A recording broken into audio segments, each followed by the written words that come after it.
Okay, so let us start.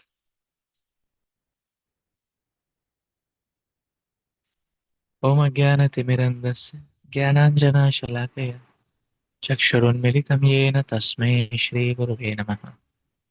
श्रीचैतन्यमनोभीष्टं स्थापितं येन भूतले स्वयं रूप कदा मह्यं ददाति स्वपदान्तिकम्।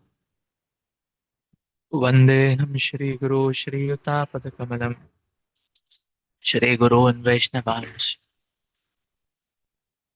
श्रीरूपं साग्रजातां सहगना रघुनाथान्वितं तं सजीवम् सादवैतं सावधूतं परिजनसहितं कृष्णचैतन्यदेवम् श्रीराधा कृष्णपादान् सहगना ललिता श्रीविशाखान्वितांश्च नमां विष्णुपादाय कृष्णपृष्ठाय भूतले श्रीमते भक्तिवेदान्त स्वामिनिति नामिने। नमस्ते सरस्वते देवे गौरवाणी प्रचारिणे निर्विशेषशून्यवादी पाश्चात्यदेशतारिणे नमो महावदन्याय कृष्णप्रेमप्रदायते कृष्णाय कृष्णचैतन्यनामिने गौरत्विषे नमः। हे कृष्णा करुणा सिन्धु दीनबन्धो जगत्पते गोपेश गोपिका कान्त श्रीराधा कान्त नमोस्तुते तप्तकाञ्चन गौराङ्गी श्रीराधे वृन्दावनेश्वर वृषभानुसुते देवी प्रणमामि हरिप्रिये नीलाचलनिवासाय नित्याय परमात्मने बलभद्र सुभद्राभ्यां श्रीजगन्नाथाय ते नमः। वाञ्छाकल्पतरुभ्यश्च कृपा सिन्धुभैव च पतितानां पावनेभ्यो वैष्णवेभ्यो नमो नमः।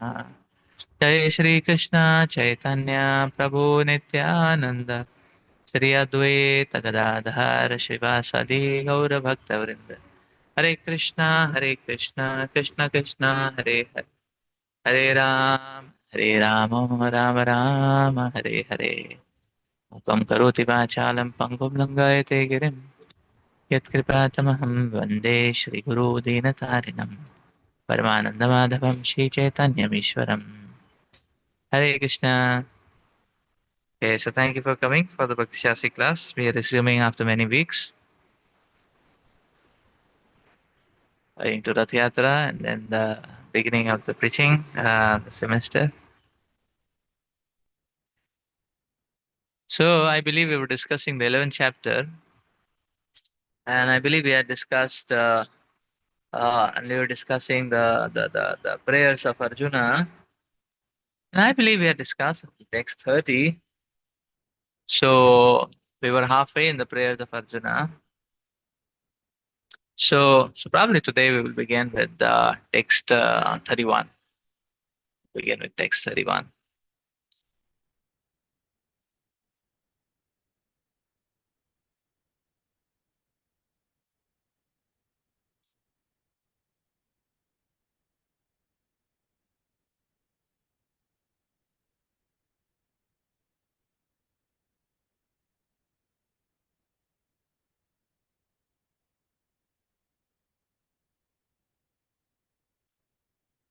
So we are doing the universal form, chapter 11.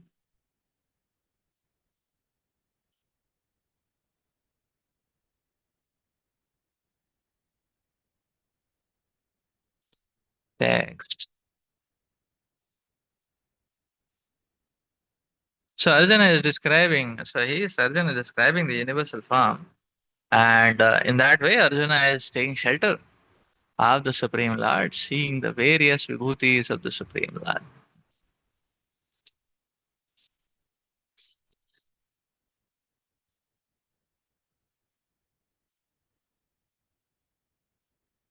So you see, Arjuna is able to see all the demigods and the living entities. He's able to see Brahma, Lord Shiva, serpents.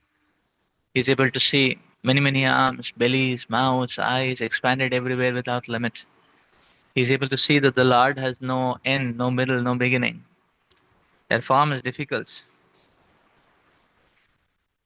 There we had discussed the vibhuti of Krishna, how the Supreme Lord Krishna, such a powerful, much more powerful than a time machine. But the time machine can only take to past or present in one go. At one time, one can either be in past or future or present. But Krishna can show all three parallelly, past, present, future. So, which is what Arjuna was seeing. So, your form is difficult to see because of its glaring effulgence. Yeah.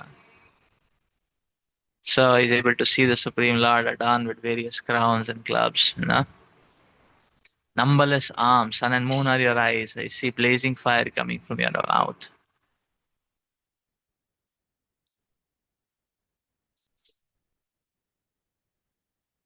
What Arjuna is saying, by seeing a wondrous and terrible form, all the planetary systems are perturbed. The hosts of the demigods are surrendering to you. Hmm? Some of them, yeah, hosts of sages are all praying to you by singing the hymns. Hmm. So then he's saying, yeah, your gaping mouths, your glowing eyes. So then Arjuna started saying that, O refuge of the worlds, please be gracious to me. I cannot keep my balance, seeing thus your blazing death-like faces and awful teeth. In all directions I am bewildered. All the sons of Dhritarashtra, along with their allied kings, and Bhishma, Drona, Karna, and our chief soldiers also are rushing into your fearful mouths. And some I see trapped with heads smashed between your teeth.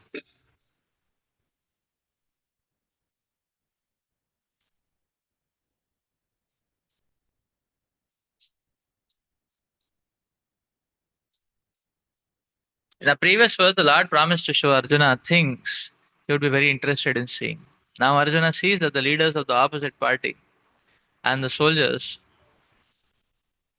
and Arjuna's own soldiers are all being annihilated. This is an indication that after the death of nearly all the persons assembled in Kurukshetra, Arjuna will emerge victorious. It is also mentioned here that Bhishma, who is supposed to be unconquerable, will also be smashed, and so also Karna. Not only will the great warriors of the other party like Bhishma be smashed, but some of the warriors of Arjuna's side also. And he's saying as the many waves of the rivers flow into the ocean, so do all these great warriors enter blazing into your mouths. I see all people rushing full speed into your mouths as moths dash to destruction in a blazing fire. O Vishnu, I see you devouring all people from all sides with your flaming mouths. Covering all the universe with your effulgence, you are manifest with terrible scorching rays.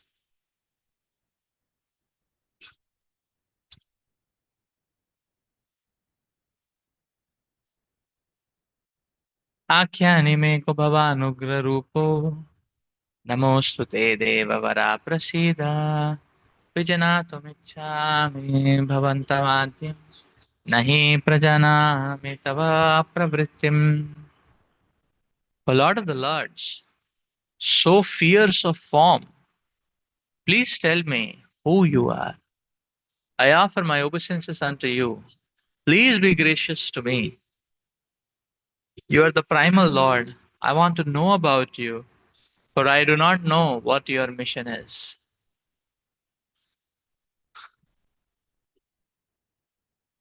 श्रीभगवानुवाच कालोऽस्मि लोकक्षयकृत् लोकान् समाहर्तुम् इह प्रवृत्ता ऋतेऽपि त्वं न भविष्यन्ति सर्वे एव स्थिता प्रात्यानिकेषु Yodha.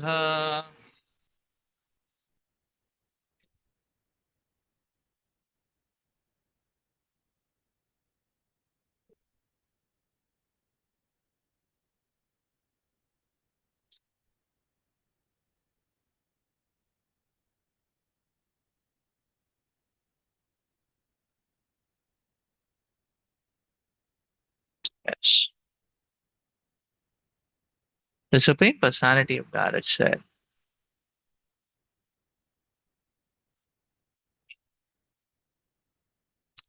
time I am. the destroyer of the worlds, and I have come here to destroy all people. With the exception of you, the Pandavas, all the soldiers here on both sides will be slain. Although Arjuna knew that Krishna was his friend and the Supreme Personality of Godhead, he was puzzled by various forms exhibited by Krishna. Therefore, he asked further about the actual mission of this devastating force. It is written in the Vedas that the Supreme Truth destroys everything, even the Brahmanas, as stated in the Katha Upanishad 1, 2, 25. Yasya Brahma cha Shatram cha Ube Bhavata Odanah Mrityuryasyo Ka Ithaveda Yatra Saha. Eventually, all the Brahmanas, the Kshatriyas, and everyone else are devoured like a meal by the Supreme. This form of the Supreme Lord, the all devouring giants. And here Krishna presents himself in the form of the all devouring time. Except for a few Pandavas, everyone who was present on that battlefield would be devoured by him. Arjuna was not in favor of the fight, and he thought it was better not to fight. Then there would be no frustration. In reply, the Lord is saying that even if he did not fight, every one of them would be destroyed, for that was his plan. If Arjuna stopped fighting, they would die in another way. Death could not be checked even if he did not fight. In fact, they were already dead. Time is destruction, and all manifestation are to be vanquished by the desire of the Supreme Lord. That is the law of nature.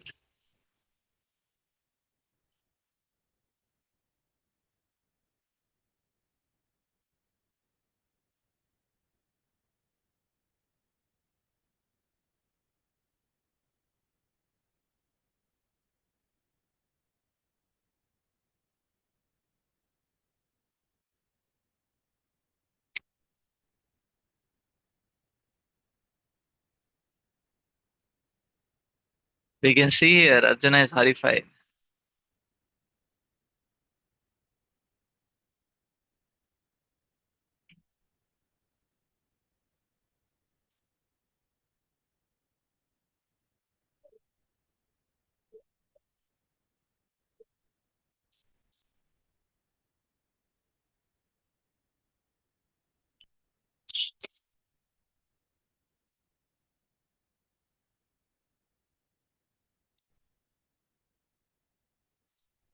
And the Lord is answering, time I am destroyer of everyone.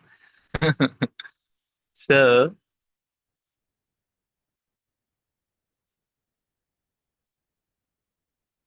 Arjuna is horrified, terrified. Arjuna is confused also because Arjuna is not able to ascertain, hey, what is the mission of this form of the Lord? It is devastating. What is the mission of this form of the Lord?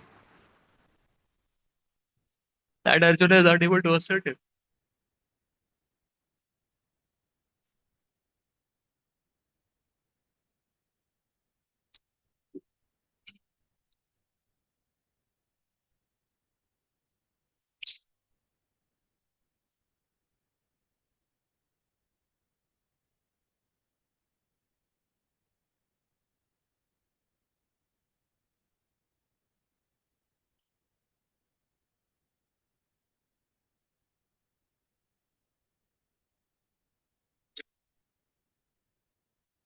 You see, when the Lord reveals, it blows off our concepts.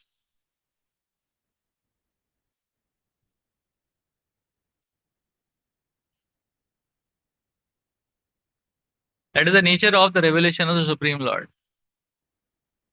We hear Krishna is everywhere. We do hear that Krishna is everywhere. But it's difficult to believe. But here in Vishwarupa, how Krishna is showing how he is everywhere.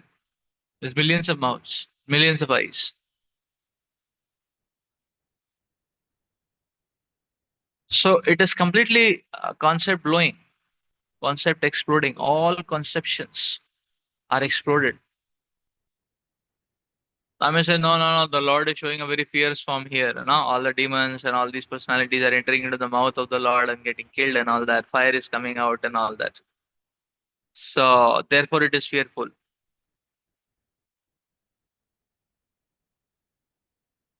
That is why Arjuna is bewildered. No, not at all. Krishna's revelation is blowing off no one's concepts always.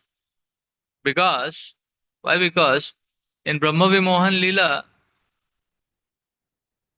Lord Krishna appeared in multi forms, and those were not horrifying forms. Those were very simple forms.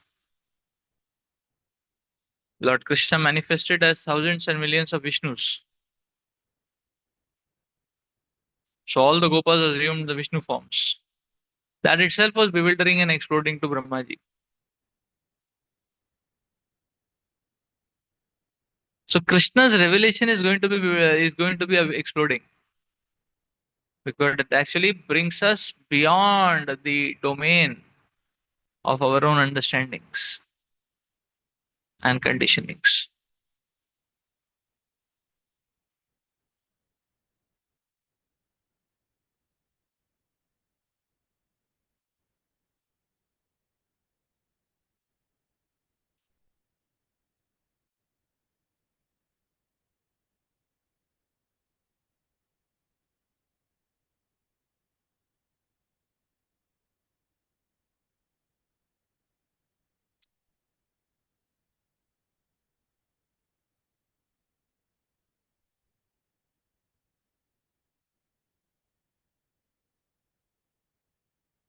Therefore, Acharyas recommend that we should not try to access or judge Krishna from our standpoint. It is going to be exploding. Rather, we should install Krishna's standpoint. And from that standpoint, evaluate and access our material positions and material duties and so on. From Krishna's standpoint, you have to access our situation. Not that from our situation we access Krishna's standpoint. I mean, from our situation we judge Krishna's standpoint. So, because we do that,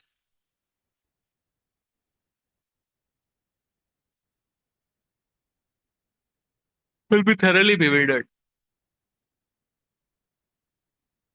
And that is why it is said, that is why it is said, don't try to see Krishna, Bhakti Shastri Thakur Maharaj says. When you see Krishna, will be exploded. Better serve Krishna. Serve Krishna in such a way that Krishna wants to see you.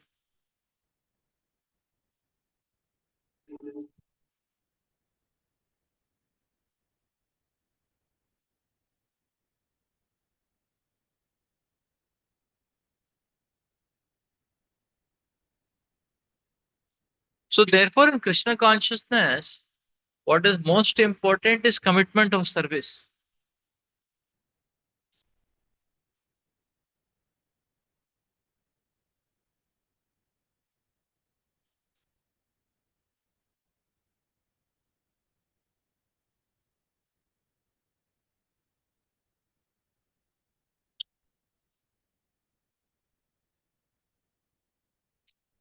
Rather than any understanding or analysis.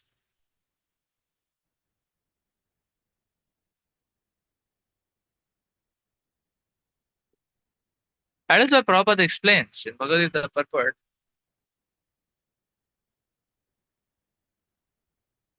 What is that? Maya tatamidam sarvam. Prabhupada explains, Maya tatamidam sarvam. Prabhupada explains in the purport that uh,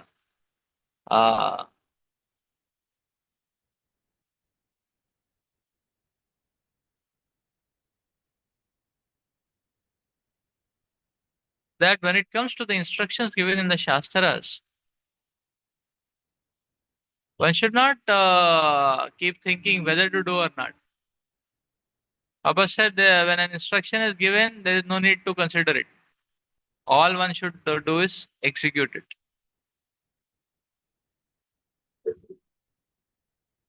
Whether I should do, whether I'll be able to do, whether I'm qualified to do, whether I have time to do, so on. No need. Just execute it.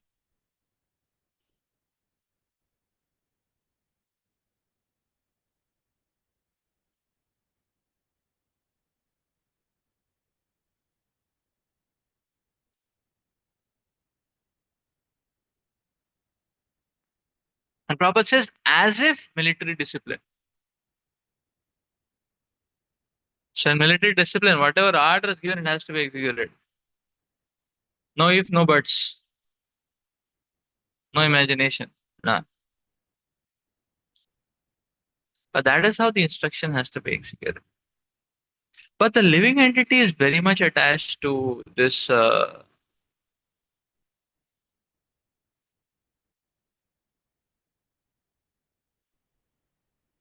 one's own conceptions.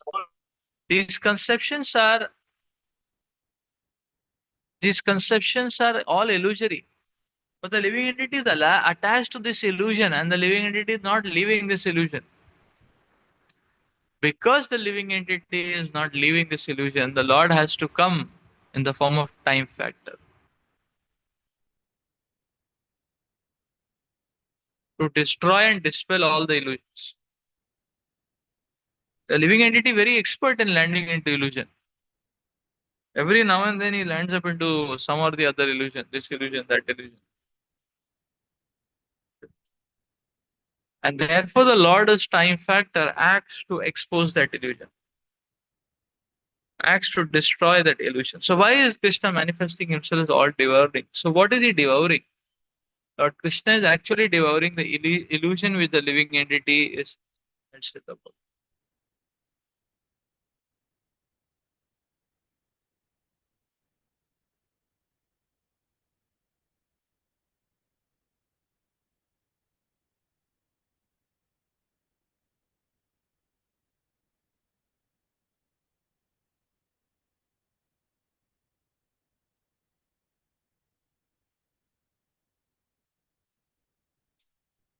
So Lord is devouring, but only devouring the illusion of the living, bringing the living entity back to reality. That is to be honest.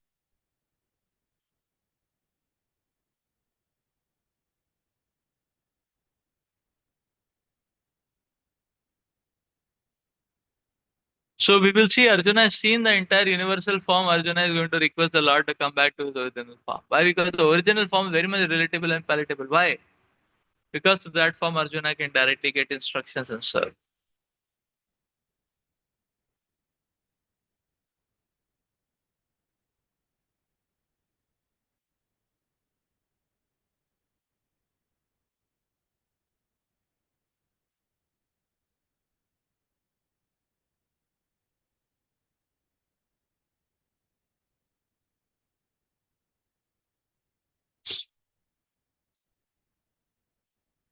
So that's how we can understand is all devouring. Krishna is all devouring all the negativities and inauspiciousness in our lives, which we are very much attached to.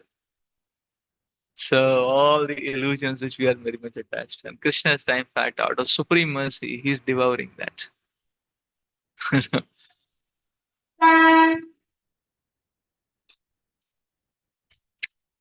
Let's read further.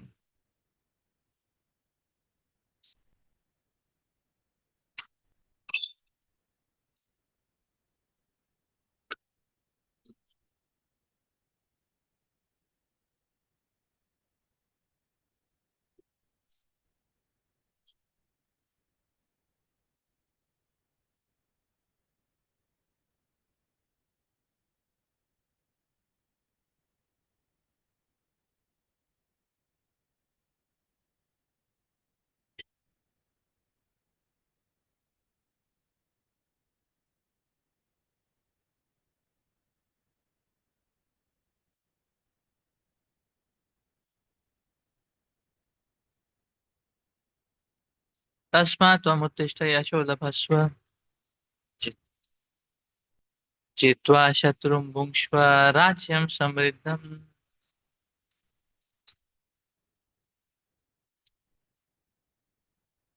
मय्येवैते निहिता पूर्वमेव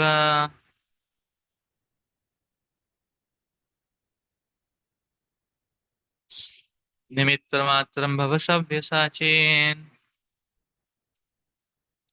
Therefore get up, prepare to fight and win glory. Conquer your enemies and enjoy a flourishing kingdom.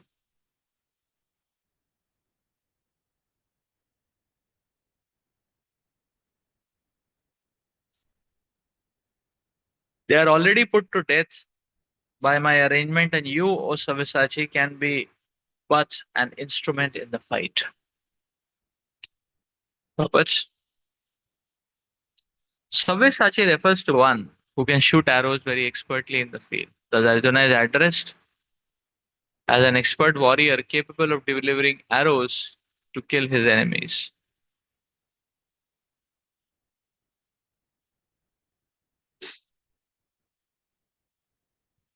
Just become an instrument, nimitta matram. The word is also very significant. The whole world is moving according to the plan of the Supreme Personality of Godhead. Foolish persons who do not have sufficient knowledge think that nature is moving without a plan and all manifestations are just accidental formations.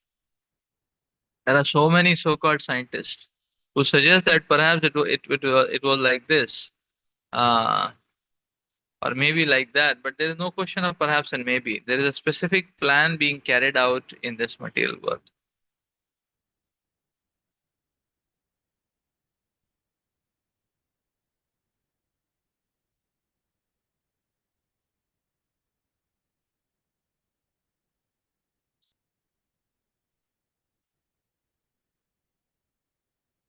Yeah. So what is this plan? The cosmic manifestation is a chance for the conditioned souls to go back to Godhead, back to home. As long as they have this domineering mentality, which makes them try to lord it over material nature, they are conditioned. But anyone who can understand the plan of the Supreme Lord and cultivate Krishna consciousness, most intelligent. The creation and destruction of the cosmic manifestation are under the superior guidance of Lord. Thus, the battle of Kurukshetra was fought according to the plan of God. Arjuna was refusing to fight, but he was told that he should fight in accordance with the desires of the Lord.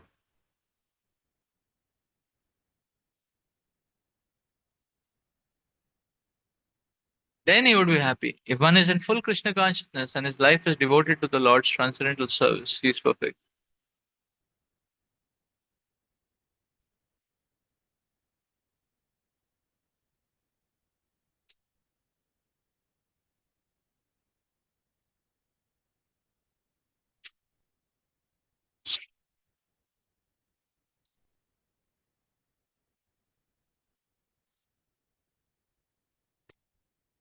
So Prabhupada is clearly pointing out here the purpose of this cosmic manifestation is the chance to go back home, back to God.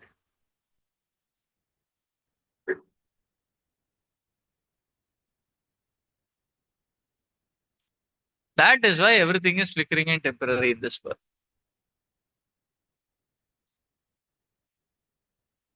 So the material world advertises about the spiritual world. The material world things are attractive but temporary. That goes to show material world is saying, oh, you want these attractive things for long, better go to the spiritual world. Here you will only get a glimpse, a sample. But the original you can get in the spiritual world.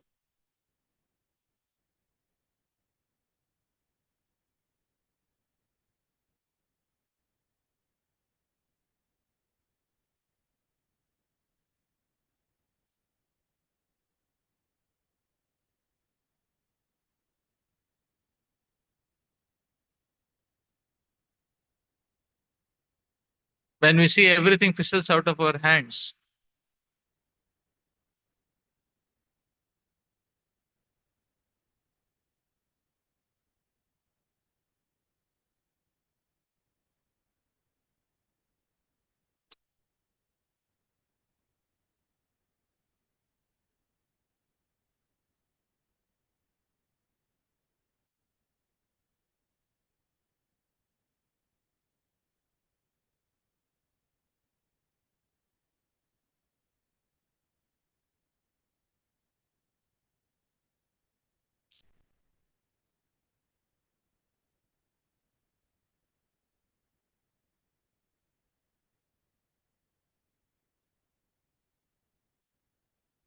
so that which is material cannot help us materially, but that which is material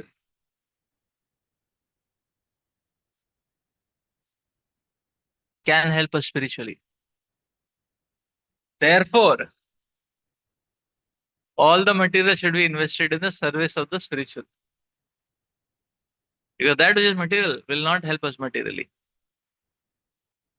First of all, it won't last for long. Secondly, it's very difficult to maintain it. Thirdly, it will be intoxicative and addictive. But when the material is offered, the service of the spiritual, then it helps us.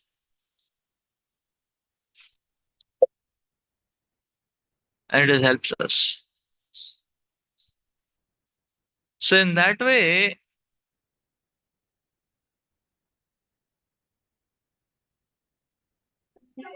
we can see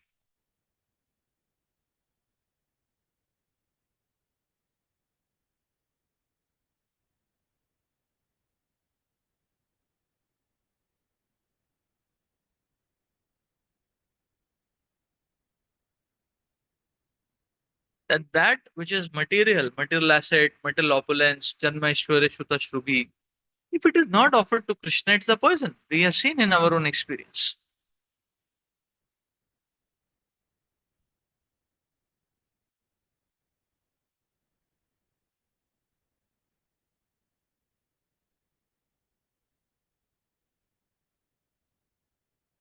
So it cannot satisfy us.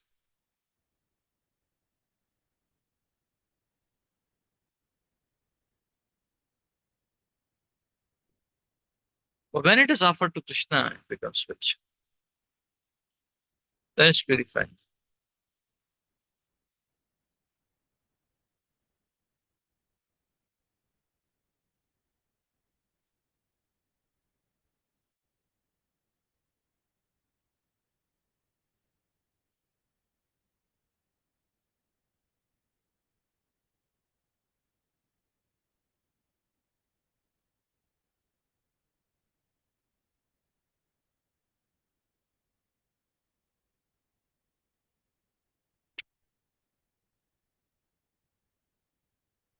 And therefore, Prabhupada explains this by saying that you see, when we understand that Krishna is the supreme proprietor, controller, and enjoyer of everything, then why not offer everything to Krishna?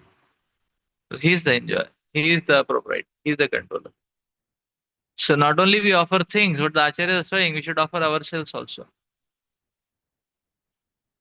But Bali Maharaj was first offering things, and then he realized that it is not sufficient. So he said, okay, I offer myself also, take me. So I said, okay.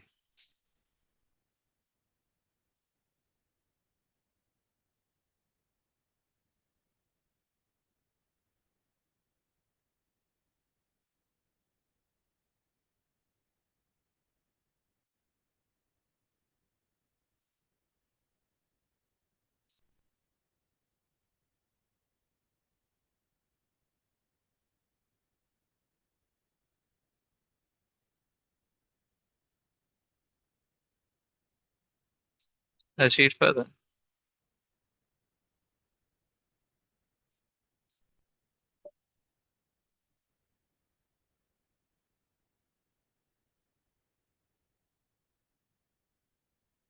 द्रोणं च भीष्मं च जयद्रथं च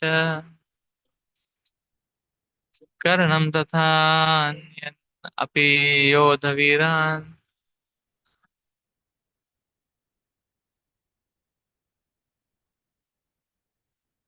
माया हतं स्वां जहिमा व्यतिष्ठ युद्धस्वजेतसि रणे सपत्नान्.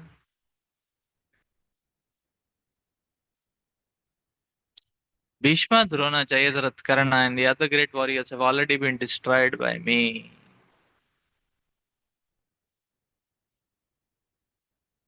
Therefore, kill them and do not be disturbed. Simply fight, and you will vanquish all the enemies in the battle. But every plan is made by the Supreme Personality of Godhead. But he is so kind and merciful to his devotees that he wants to give the credit to his devotees who carry out his plan according to his desire. Life should be therefore move in such a way that everyone acts in Krishna consciousness and understands the Supreme Personality of Godhead through the medium of a spiritual master. The plans of the spiritual Supreme Personality of Godhead are understood by His mercy, and the plans of the devotees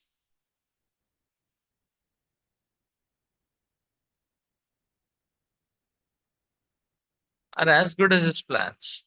One should follow such principles and be victorious in the struggle for existence.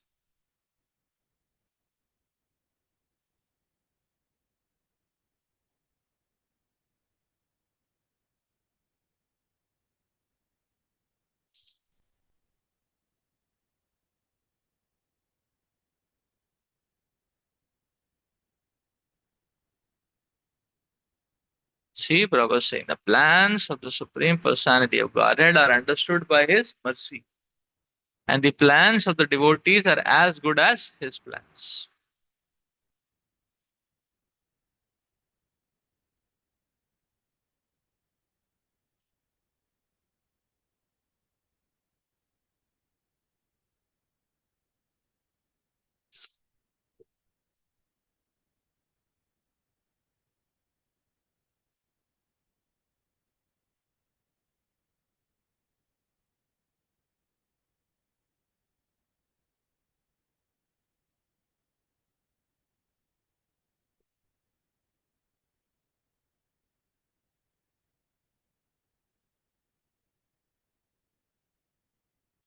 The Lord is explaining here all these great warriors were all destroyed by me.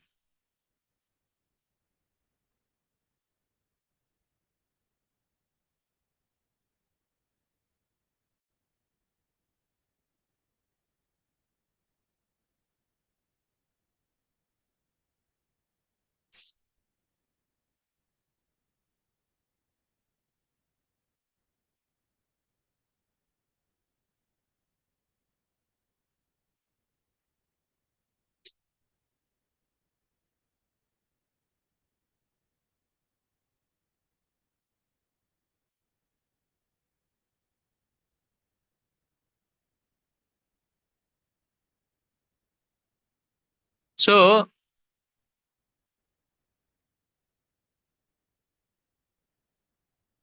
the Supreme Lord's plan and mission is to reclaim all the fallen conditioned souls.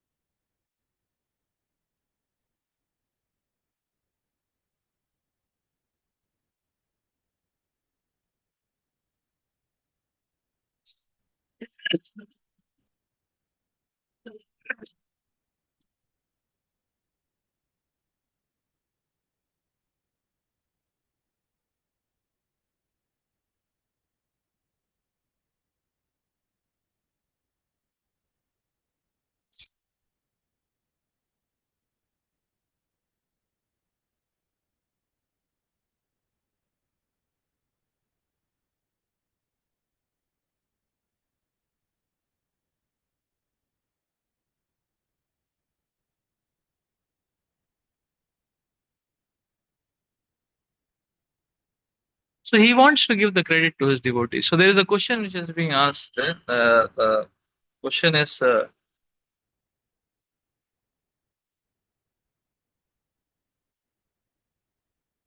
Krishna is saying that all these people are already dead. I have already killed them. Would this not make Arjuna complacent?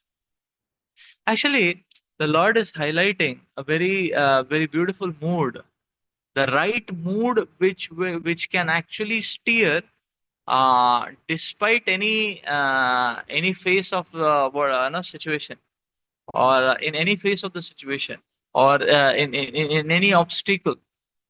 The Lord is so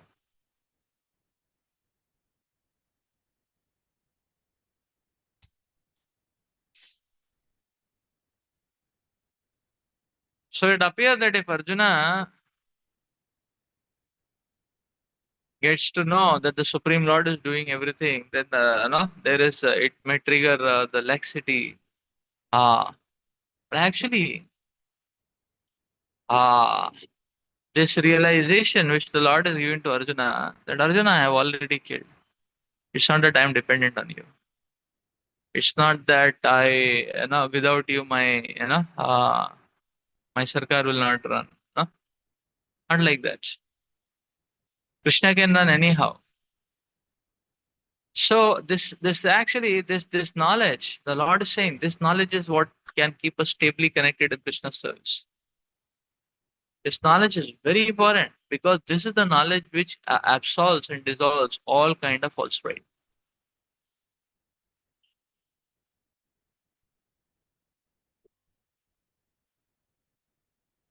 So Arjuna could clearly understand he with all his powers cannot do anything. The Supreme Lord has made arrangements for everything already.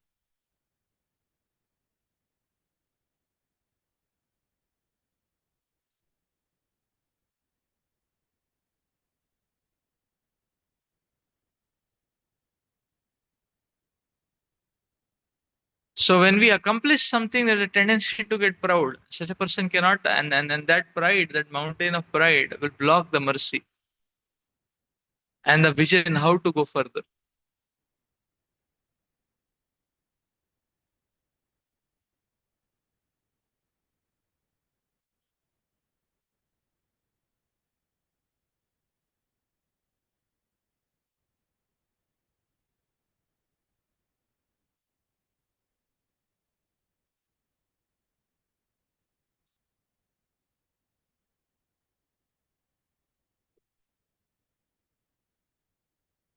So this consciousness is extremely important. Otherwise, sometimes we start feeling that I am indispensable. My role for this temple, my role for this community is indispensable. If I am not existing, the whole temple will collapse. Please walk out for 2 months and see for yourself what will happen.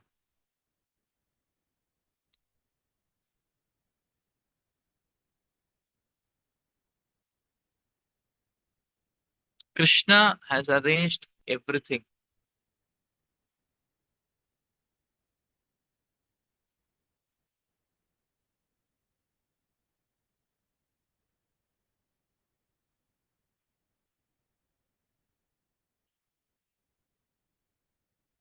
It will work out through different channels. But when that opportunity to serve is there for us, Krishna is allowing us to take part for our purification. If we do not, the mission of the Lord cannot be stopped.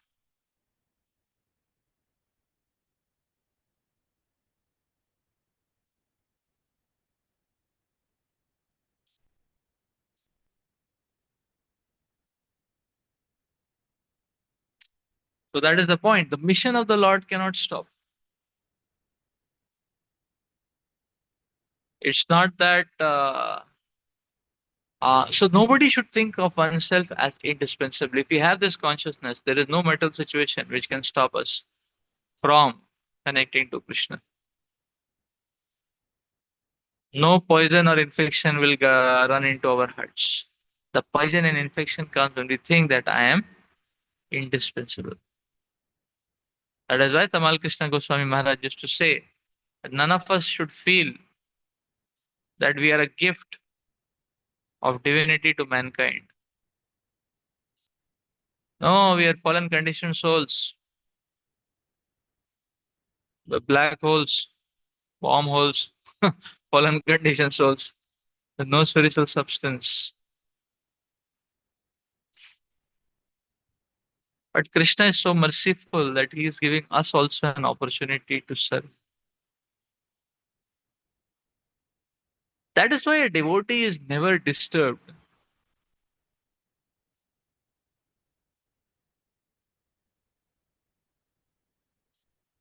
So Krishna is given assurance in the form of Vishwarup Darshan to Arjuna. Arjuna is terrified, but Lord Krishna is given assurance. Prabhupada did say in that in the last purport we were reading, Prabhupada did mention that. At Arjuna, everyone is going to be killed. That means what? You are going to be victorious. Krishna is told, Mahasujaha. But Arjuna is not acting only. Then Krishna is telling, if you don't act, anyways, everything is going to happen, what I want. If you act, it will be your glory. And if you don't act, keep watching. Like that. So Krishna has given assurance to Arjuna, and Krishna is giving opportunity for Arjuna to connect to the Supreme Lord much more deeply through this service, through this mission, and at the same time to experience more greater intimacy with Krishna.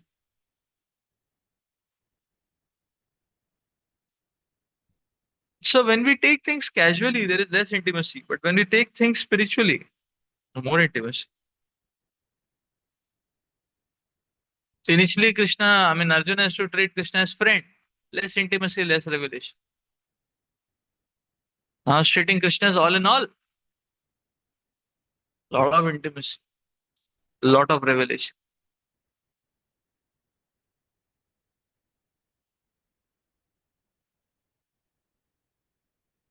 So therefore, nothing we should take it for granted.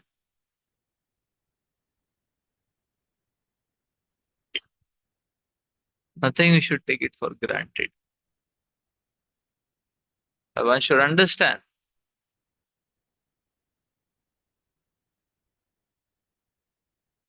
that I am being situated in the paridhi of association of devotees where there is service to the Lord. This is the supreme most fortunate position which one can get. And if you don't take it seriously, anyhow the service will be done. Krishna is telling, I have already killed them, they're already dead.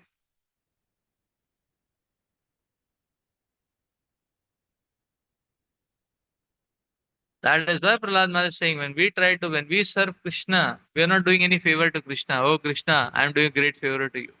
Why? I am serving you. No, we are doing a favor to ourselves. It is our fortune that we are getting this option. That's the idea.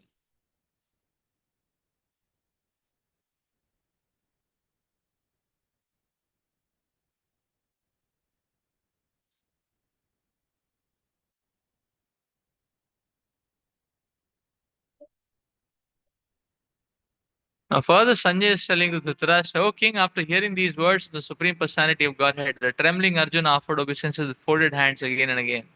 He fearfully spoke to the Lord Krishna in a faltering voice as follows. As we have already explained, because of the situation created by the universal form of the Supreme Personality of Godhead, Arjuna became bewildered in wonder. He thus began to offer his respectful obeisances to Krishna again and again, and with faltering voice he began to pray not as a friend but as a devotee in wonder.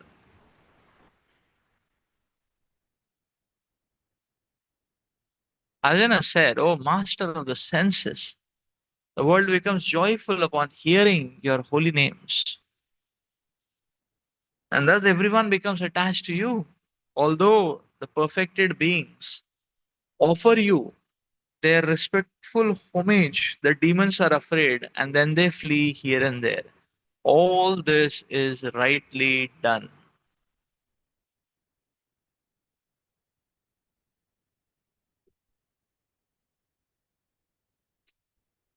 Arjuna, after hearing from Krishna about the outcome of the battlefield of Kurukshetra, became enlightened. And as a great devotee and friend of the Supreme Personality of Godhead, he said that everything done by Krishna is quite fit. Arjuna confirmed that Krishna is the maintainer and the object of worship for all the devotees and the destroyer of the undesirables.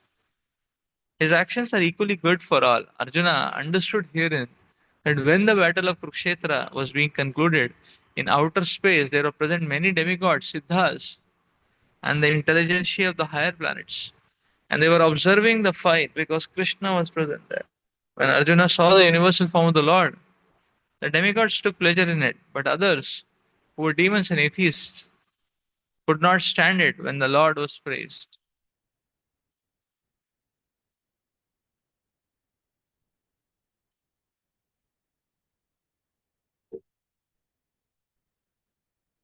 Out of the natural fear of the devastating form of the Supreme Personality of Godhead, they fled. Krishna's treatment of all the devotees and the atheists is praised by Arjuna. In all cases, the devotee glorifies the Lord because he knows that whatever he does is good for all.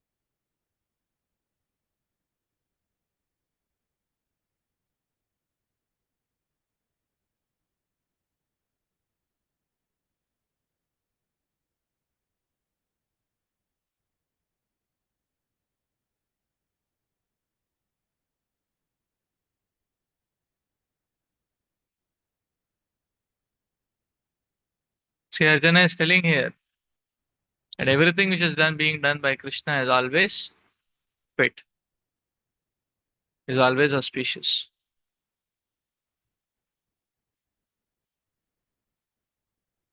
Prabhupada is saying an interesting point here that with the revelation of the Lord, the glories of the Lord, the pastimes of the Lord, the devotees become very ecstatic, but the demons are not able to tolerate that.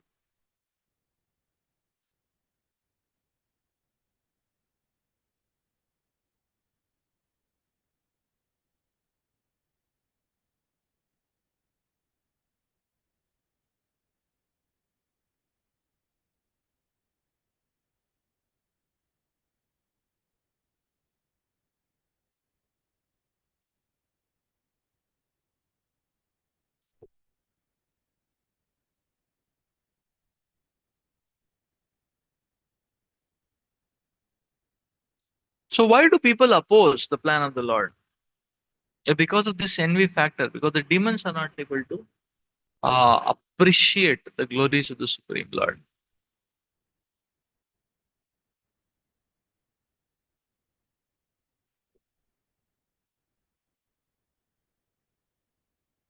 So Ranand Maharaj explained that yes, in this world, no doubt, everybody is demoniac. But there are two kinds of demons: the innocent demons and the envious demons.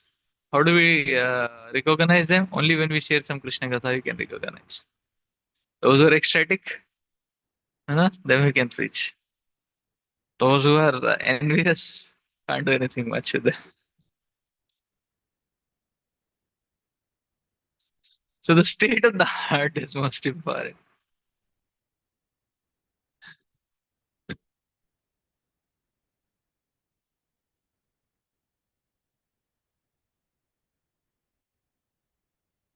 So therefore, here we are seeing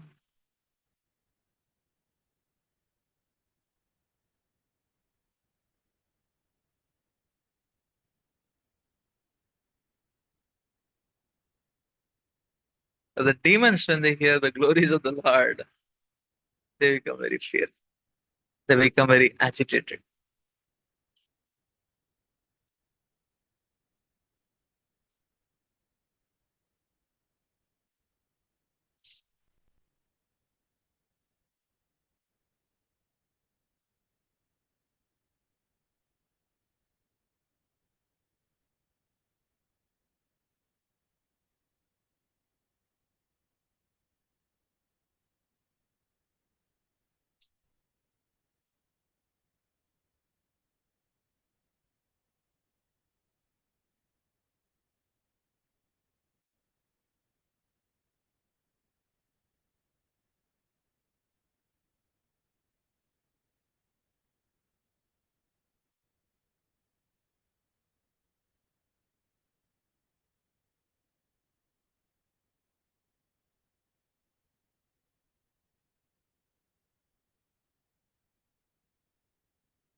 Yeah.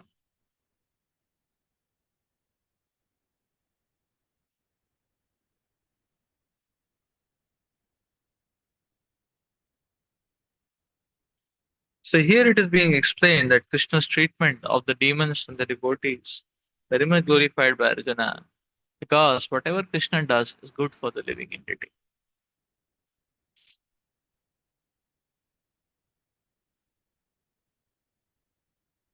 So what appears to be devastation is merely ignorance of the actual and factual reality.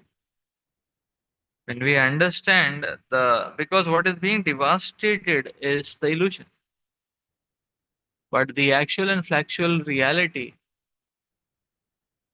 is illuminated by the glories of the Supreme Lord. Let's read further.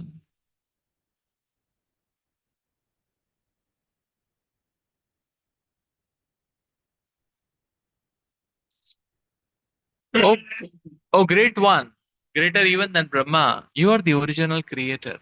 Why then should they not offer their respectful obeisances unto you? O limitless one, God of gods, refuge of the universe, you are the invincible source, the cause of all causes, the transcendental to this material manifestation. By this offering of obeisances, Arjuna indicate that Krishna is worshipable by everyone. He is all pervading. He is the soul of every soul. Arjuna is addressing Krishna's Mahatma, which means that he is most magnanimous and unlimited. Ananta indicates that there is nothing. which is not covered by the influence and energy of the Supreme Lord. And Devesha means that he is the controller of all the demigods and is above them all. He is the shelter of the whole universe. Arjuna also thought it was fitting that all perfect living entities and powerful demigods offered their respectful obeisances unto him, because no one is greater than him. Arjuna especially mentioned that Krishna is greater than Brahma because Brahma is created by him. Brahma is born out of the lotus stem, grown from the navel abdomen of Garbhodakshaya Vishnu, who is Krishna's plenary expansion. And therefore, Brahma and Lord Shiva, who is born of Brahma, and all other demigods must offer their respectful obeisances. It is stated in Srimad Bhagavatam that the Lord is respected by Lord Shiva and Brahma and similar other demigods. The word Aksharam is very significant because this material creation is subject to the destruction. But the Lord is above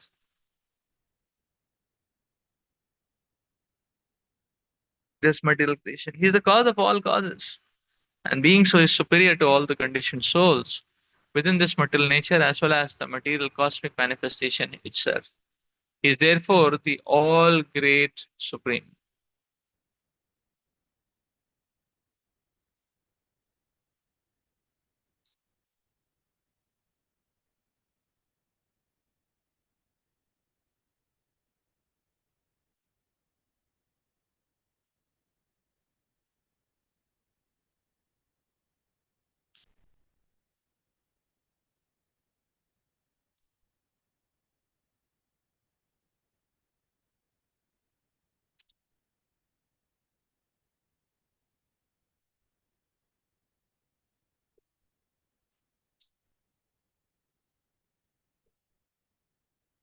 So Arjuna is exhibiting Sharnagati. He is indicating how Krishna is so great. So he is available for everyone. So therefore we see Arjuna is demonstrating to us, see why not surrender to Krishna. See Krishna is all pervading. See Krishna is everywhere. See Krishna is all facilitating. Krishna does everything and Krishna still gives us opportunities. Why not surrender to Krishna?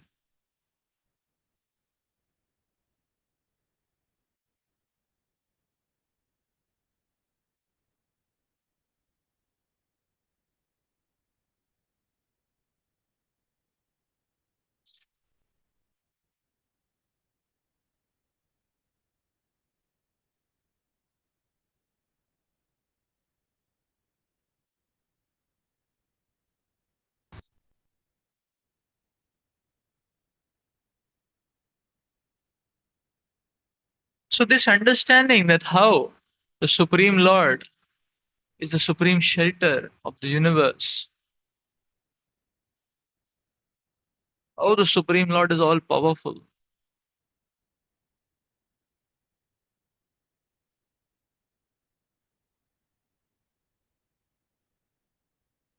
can trigger that Shanagati. Arjuna is exhibiting this mood. Therefore, every sadhaka should understand it. I am not here in this material world to prove that myself that I am very great, to prove myself to be very great. Because as long as we keep chasing to keep proving our greatness, we'll be lost into this material world. But rather, a sadhaka should be very much determined that I am here in this world to simply serve Krishna, who is all great.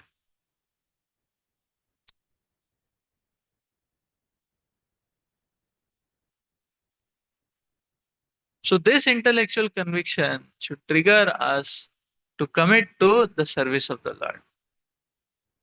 Ups and downs are going to come, mental ups and downs are going to come.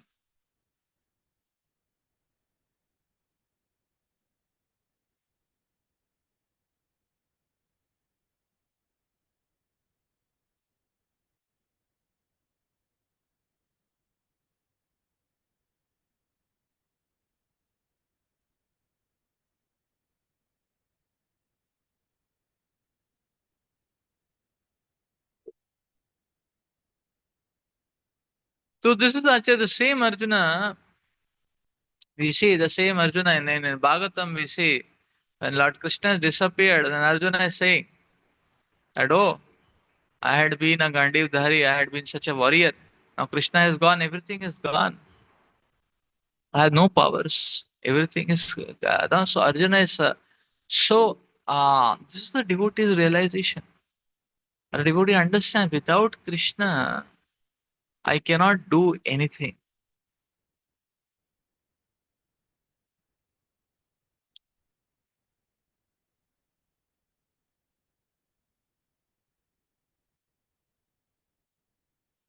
So therefore, a devotee seeks solutions from the spiritual energy.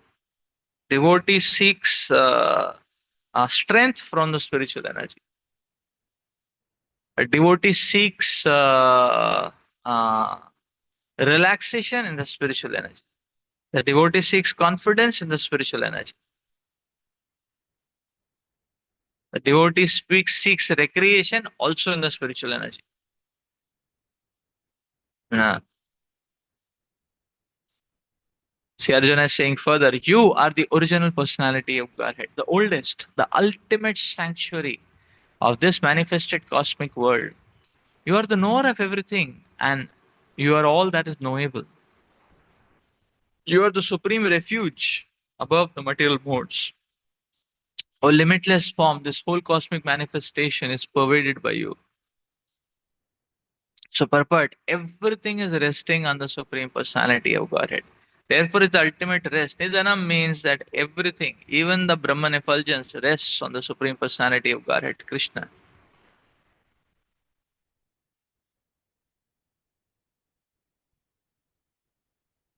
He is the knower of everything that is happening in this world. And if knowledge has any end, he is the end of all knowledge. Therefore, he is known as the all knowable. He is the object of knowledge because he is all pervading. Because he is the cause in the spiritual world, he is transcendental. He is also the chief personality in the transcendental world.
A living entity has a great tendency to base things on illusion.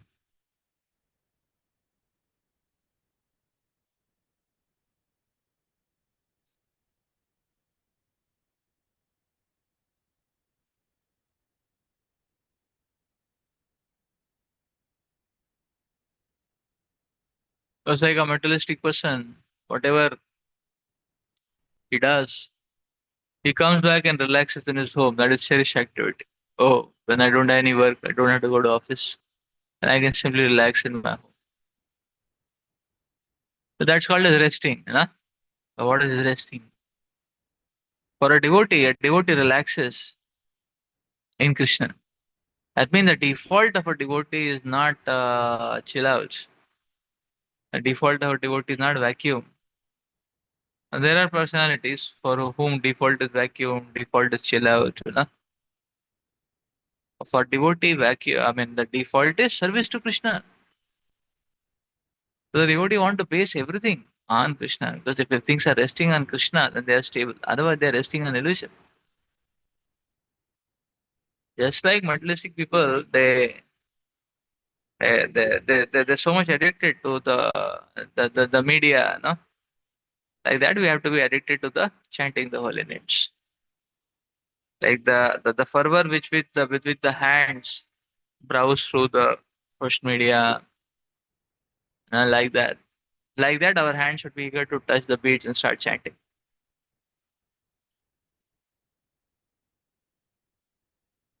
Like that, our hands should be, you know. Uh,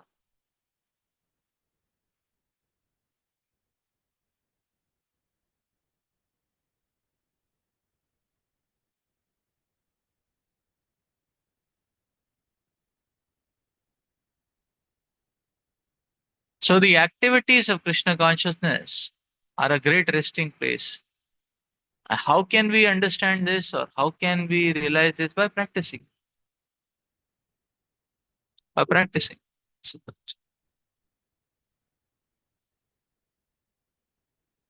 by experiencing. And experience, how do we get? By practice. So we know how addictive. I mean, we know about the flickering material resting places, the resting places of illusion. They don't bring any difference to our lives. But Krishna consciousness is such that we can rest on it also, and it will parallelly bring a difference in our life because we are not resting on illusion. When we rest on illusion, we fall from reality. We are resting on reality, our reality improves like that. So the devotee may be just sitting and chanting. Krishna may make all arrangements for that devotee. Everything may work out just by chanting. Because chanting is the resting place. But it's the resting place of reality. It's not the resting place of illusion.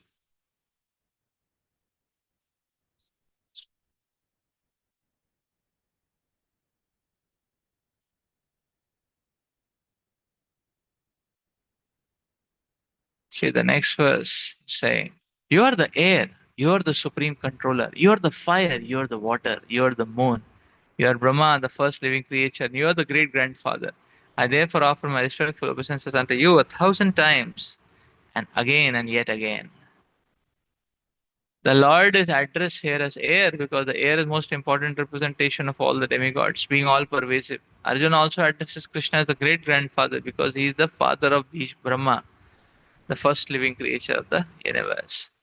And then you see in 10th, he's saying in the next verse, obeisances to you from the front, from behind, and from all sides. O unbounded power, you are the master of limitless might. You are all pervading and therefore you are everything. So Baba was saying, out of loving ecstasy for Krishna, his friend Arjuna is offering his respects from all sides. He is accepting that he is the master of all. He, Krishna, is the master of all potencies and all prowess, and far superior to all the great warriors assembled on the battlefield. It is said in Vishnu Puran 1:969, Yo yam tavagato deva samipam devata ganah sattvam eva jagat shrashta.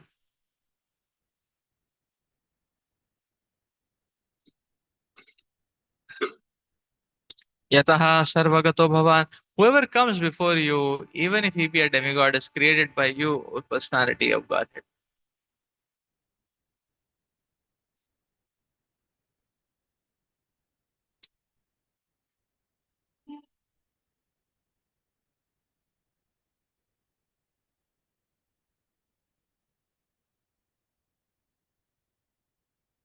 So when we rest in Krishna and spiritual energy will not be lethargic, will be very enthusiastic.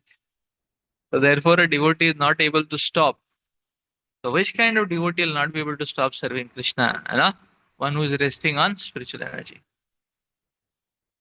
But if one is resting on material energy and illusion, then there'll be lethargy, there'll be complacency, there'll be hesitation, the if but and so on. Like that. This is how Arjuna is offering his beautiful prayers. You know?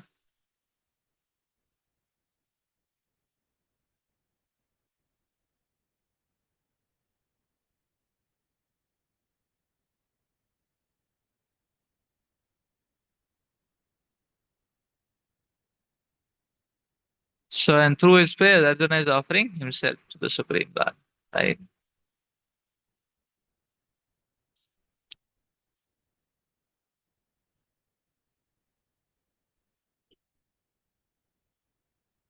He is offering himself to the Supreme Lord.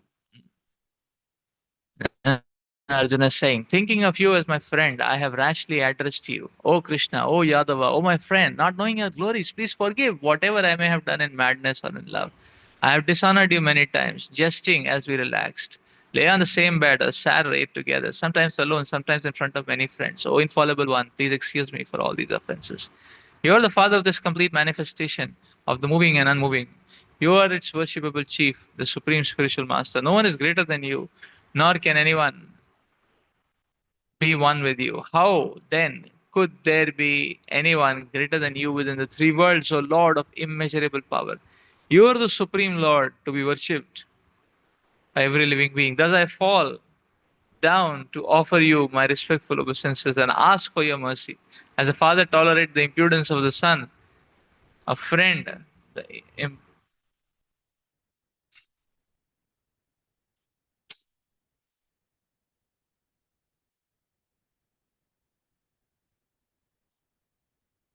the impertinence of a friend, or a husband, the familiarity of his wife, please tolerate the wrongs which which I may have done you.